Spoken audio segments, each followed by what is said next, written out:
لیکن پھر ہمارے معاملات کیسے ہیں؟ ہم کیسے کہہ دیتے ہیں کہ اگر فلاں جنت میں چلا گیا تو ہم بھی چلے جائیں؟ صاحب ذرا غور کر دو، آج ہماری آنکھیں کھلی ہیں اور سانسیں بھی چل رہی ہیں، ایسا نہ ہو کل وہ وقت آ جائے کہ ہمارے دونوں انگوٹھے باندھ دیے جائیں اور ہم کچھ سال کے سامنے بے بس پڑے ہوں۔ آج وقت ہے، اللہ رب العزت کی رحمت آوازیں دے رہی ہے، یا ایھا الانسان ما غرک بربک الکریم، اے بھاگے ہوئے انسان، کون سی چیز ہے جو تجھے تیرے کریم رب سے روکے ہوئے؟ یار کوئی ایسے کسی کو بلاتا ہے؟ کتنا کریم ہمارا رب ہے، اتنے گناہوں کے باوجود بھی ہمیں کہہ رہا ہے اور باغی ہوئے انسان جتنے بھی تیرے گناہ ہیں آجا ایک آنسو سے تیرے سارے گناہوں کو معاف کر دوں گا۔ آپ کہیں لاری اڈے میں چلے جائیں، گجرات چلے جائیں تو وہاں پر بڑے بڑے بینر لگے ہوں گے، اور اگر کسی کا بچہ گھر سے ناراض ہو کے چلا جائے تو اس وقت تو ناراض ہوتا ہے کسی وجہ سے، لیکن والدین پیچھے جب پریشان ہوتے ہیں تو پھر اشتہار چھپتے ہیں، پھر جو ہے اشتہار لگا دیے جاتے ہیں، ان کو اویزہ کر دیا جاتا ہے اور لکھا جاتا ہے کہ اس کلر کا ہمارا بیٹا ہے، فلاں کپڑے پہنے ہیں، فلاں جوتا پہنا ہے، ایسی وضع کتا ہے۔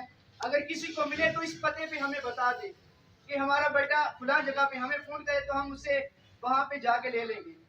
تو اگر تو کوئی بیوقوف ہے تو وہ ایک علیحدہ چیز ہے، سمجھدار انسان جب گھر سے بھاگ جاتا ہے تو اشتہار لگائے جاتے ہیں کہ ہمارا بیٹا اگر ملے تو اس پتے پہ ہمیں بتا دیجیے، اور چھوٹا سا نیچے یہ نوٹ بھی لکھا ہوتا ہے کہ ہمارا بیٹا خود بھاگ کے چلا گیا ہے، جو اس کی ڈیمانڈ ہے اگر واپس آ جائے ہم اس کو ڈیمانڈ بھی پوری کریں گے اور اس کی اس خطا کو معاف بھی کر دیں گے، اس کو معافی کو معاف بھی کر دیں گے۔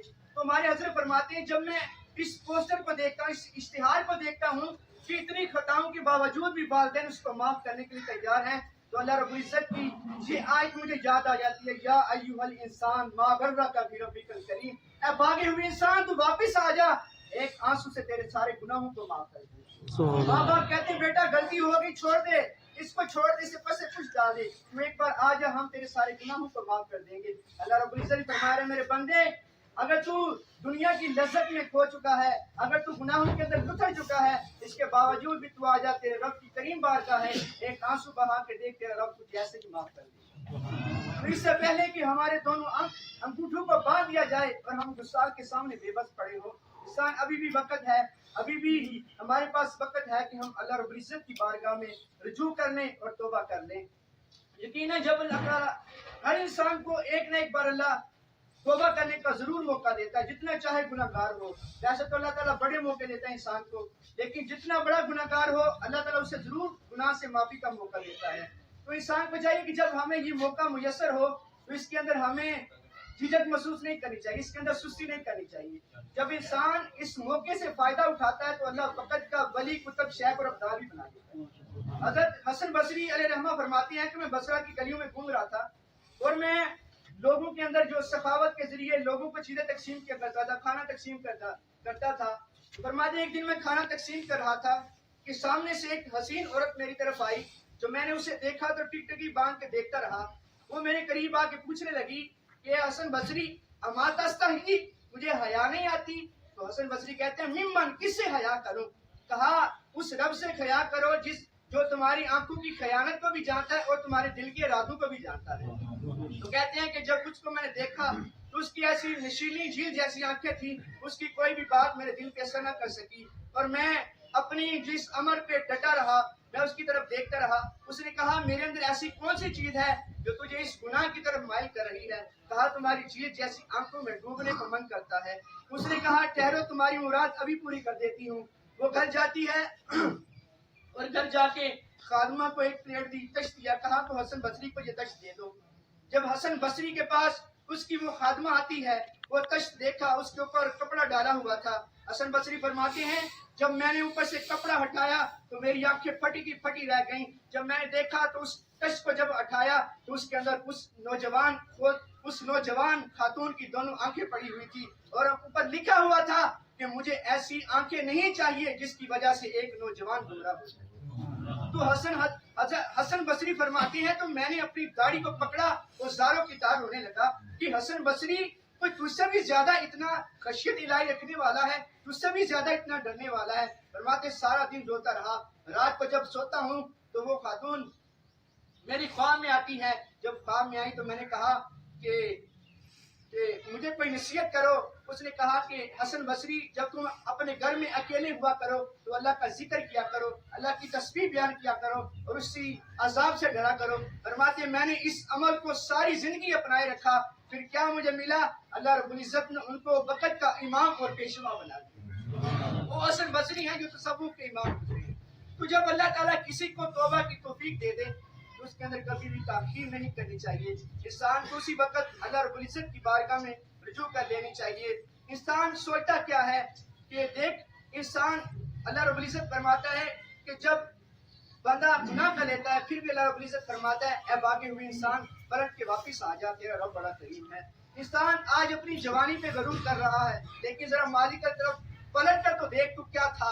جب چھوٹا سا بچہ تھا, پیدا ہوا تھا, اللہ رب العزت نے اس کی ماں کے سینے کے اندر پیار رکھا, اس کی ماں کے سینے کے اندر محبت رکھی. بتا اگر اللہ رب العزت محبت نہ رکھتا تو گندگی کے اندر لتھڑ جاتا, پیشاب اور پخانے کے اندر اگر لتھڑ جاتا, تیری ماں تجھے صاف نہ کرتی, اس کے دل میں محبت نہ ہوتی, تجھے صاف نہ کرتی تو کیڑے پڑ جاتے, تو اسی وقت ہلاک ہو جاتا. تو بچپن میں تھا تو پھر بھی اللہ نے تیرے اوپر احسان کیا.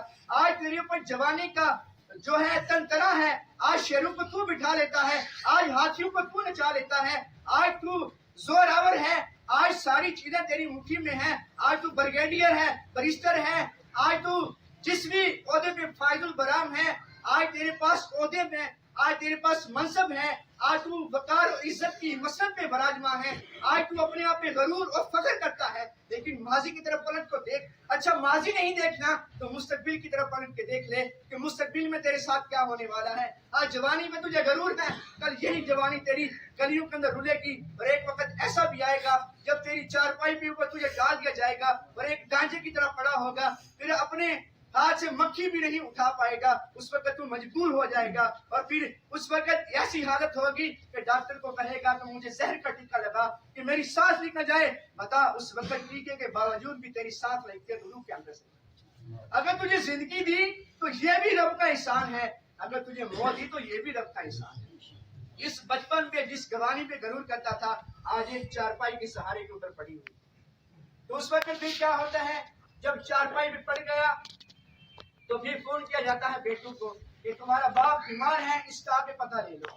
پھر جوان بیٹے جب گھر آتے ہیں تو کچھ دن گھر رہے, اس کے بعد پھر اپنی بیویوں کے سپرد کر دیا کہ ہمارے باپ کا خیال رکھنا. بیویاں تو اصل بیویاں ہوتی ہیں, بیٹیاں تو نہیں ہوتی. تو 3-4 دن اس کی خدمت کی. جب بوڑھا کھانسنے لگا, چارپائی پہ لگ گیا, سانسیں اٹک گئی, تو پھر ایک دن اس کو اٹھا کے برآمدے میں رکھ دیا. بوڑھا کھانستا ہے, ہماری نیند ڈسٹرب ہوتی ہے, ہماری نیند ڈسٹرب ہوتی ہے, جراثیم پھیلتے ہیں, اور اس کو اٹھا کر پھر برآمدے کے اندر رکھ دیا. پھر جب برآمدے کے اندر رکھا تو پھر اس کو کہا کہ اس کو زہر کا ٹیکا لگاؤ. زہر کا ٹیکا لگایا, پھر بھی موت نہیں آ رہی. تو یہ موت لینا دینا یہ سب اللہ تعالیٰ کے سپرد ہے. صاحب اگر ٹیکے کے باوجود بھی تجھے موت نہ آئے تو کیا کرنا. لیکن اللہ رب العزت نے اس کے اوپر یہ احسان فرمایا پھر ہم اس کو موت دی. تو جب موت دی تو موت کے بعد تو بھینس بھی مرتی ہے, بکری بھی مرتی ہے, جانور مرتے ہیں, پرندے مرتے ہیں, اٹھا کر ان کو روڑی پہ پھینک دیا جاتا ہے.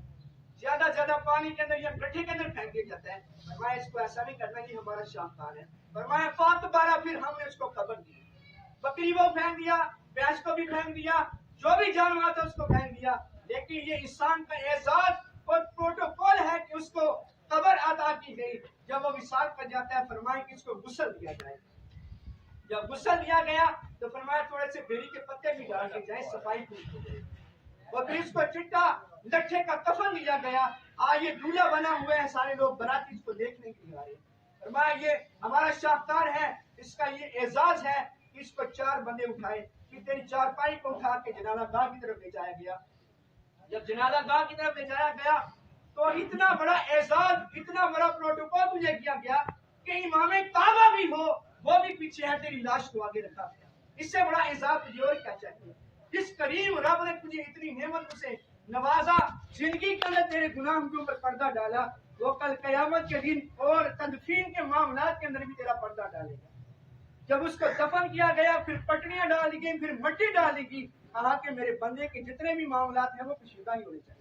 اگر دنیا کے اندر اس کے گناہوں پہ میں نے پردہ ڈالا ہے تو آخرت میں بھی اس کے معاملات کے اندر پردہ ڈالے گا. تو صاحب اس سے پہلے کہ ہمارے دونوں انگوٹھوں کو باندھ کے ہمیں قبر کے سپرد کر دیا جائے, ہمیں اللہ رب العزت کی بارگاہ میں معافی مانگ لینی چاہیے. انسان کہتا ہے کہ ابھی بڑی عمر پڑی ہے, کس کو پتا تھا کہ آج جو نوجوان ہمارے اندر موجود نہیں, آج ہم سے رخصت ہو چکا ہے, کیا اسے یہ معلوم تھا کہ میں نے اس دنیا کے اندر کتنے دن گزارے؟ آج اگر ہم سے رخصت ہوا ہے تو اس کی بڑی خوش قسمتی ہے کہ اللہ رب العزت نے اس کو رمضان کا مہینہ عطا فرمایا, اور جو رمضان میں چلا گیا اس کے ساتھ جو ہے معاملات ہوتے ہیں وہ آپ جانتے ہیں, اللہ تعالیٰ اسے بے حساب بخش دیتا ہے. لیکن اگر ہمارے ساتھ ایسا معاملہ ہوتا ہے تو ہمیں کس چیز کی گارنٹی ہے, ہمیں کس چیز پہ مان ہے کہ ہم آگے جا کے بخشے جائیں گے؟ آج وہ نوجوان چلا گیا, نہیں تھا پتا کب جانا ہے, زندگی کا کچھ پتہ نہیں, ایک سانس اندر گئی ہے پتہ نہیں اس نے باہر آنا کہ نہیں, اور جو باہر چلی گئی ہے اس نے پتہ نہیں اندر آنا کہ نہیں. اللہ رب العزت کی بارگاہ سے اگر توفیق ملے تو اسی وقت توبہ کر لیں. اللہ رب العزت ہمیں توبہ کی توفیق عطا فرمائے.